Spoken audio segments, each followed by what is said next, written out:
Today we're making edible slime.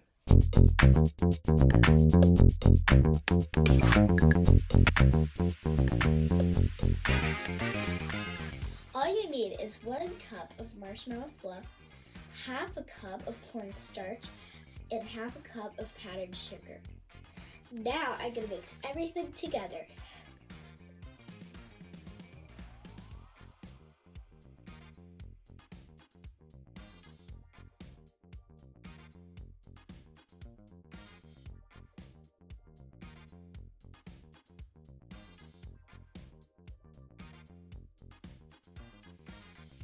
So that's how you make edible slime. Alright, I'm gonna try to eat it.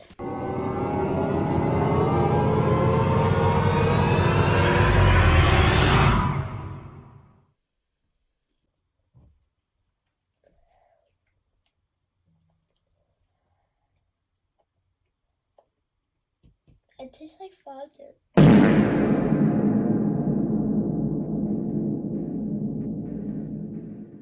Thanks for watching, and make sure to like and subscribe to see more videos like this.